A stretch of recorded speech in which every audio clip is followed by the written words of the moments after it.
മുൻ മാനേജറെ മർദ്ദിച്ചെന്ന ആരോപണം തള്ളി നടൻ ഉണ്ണി മുകുന്ദൻ മാനേജറെ മർദ്ദിച്ചിട്ടില്ല, സംസാരിക്കുന്നതിനിടെ കൂളിംഗ് ഗ്ലാസ് വലിച്ചെറിഞ്ഞു. മാനേജർ തനിക്കെതിരെ പല അപവാദങ്ങളും പറഞ്ഞു. വിപിനെതിരെ ഒരു സ്ത്രീ പരാതി പറഞ്ഞിരുന്നു. ഇക്കാര്യങ്ങളെല്ലാം സൂചിപ്പിച്ച് DGPക്ക് പരാതി നൽകിയിട്ടുണ്ട്. വിപിൻ ഫെഫ്കയിലെ മെമ്പറല്ല, കേസുമായി മുന്നോട്ടു പോകും, അന്വേഷണത്തോട് സഹകരിക്കുമെന്നും ഉണ്ണി മുകുന്ദൻ പറഞ്ഞു. നിങ്ങളെല്ലാവരും അല്ലെങ്കിൽ ഒരുപാട് മീഡിയാസ് അല്ലെങ്കിൽ കുറേ പേര് ആന്റിസിപ്പേറ്റ് ചെയ്യുന്ന അടി ഉണ്ടായിട്ടില്ല. ഇതൊരു അടി കേസായിട്ട് എടുക്കാൻ ബുദ്ധിമുട്ടുണ്ട്. ബിക്കോസ് അടി ഉണ്ടായിട്ടില്ല, കംപ്ലീറ്റ്ലി ഫാബ്രിക്കേറ്റഡ് ആണ്. പറഞ്ഞ ഓരോ കാര്യങ്ങളും ഞാൻ നിഷേധിക്കുന്നു. വളരെ മോശപ്പെട്ട കാര്യം പുള്ളിയുടെ ഭാഗത്ത് നിന്ന് ഉണ്ടായതുകൊണ്ട് അത് വിത്ത് പ്രൂഫ് പിടിക്കപ്പെട്ടു. ഏകദേശം ഒരു 2 ആഴ്ചത്തോളം മുന്നേ എനിക്കൊരു അൺനോൺ നമ്പറിൽ നിന്നൊരു കോൾ വന്നിരുന്നു. ഈ കോളിൽ എനിക്ക് ഒരു ലേഡിയാണ് എന്നോട് സംസാരിച്ചത്. എനിക്ക് പരിചയമുള്ള 3-4 പേരുടെ പേരുകൾ ഇവർ എടുത്തു പറഞ്ഞു. ഇതിൽ ഒരു പേര് ഈ പറയുന്ന വിപിൻ്റെയും കൂടിയായിരുന്നു.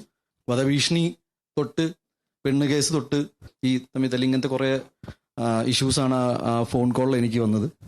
ഈ പുള്ളി ഫെഫ്കയിൽ മെമ്പർ പോലും അല്ല. എൻ്റെ ഒറ്റ കോൺഫിഡൻസ് എന്ന് വെച്ചാൽ ഞാൻ ഇയാളെ തൊട്ടിട്ടില്ല, സംസാരം ഉണ്ടായിട്ടുണ്ട്. എനിവേസ് ഒരു ഹീറ്റഡ് ആർഗ്യുമെന്റ് ഞാൻ ഈ കൂളിംഗ് ഗ്ലാസ് വലിച്ചെറിഞ്ഞു. സത്യമാണ്.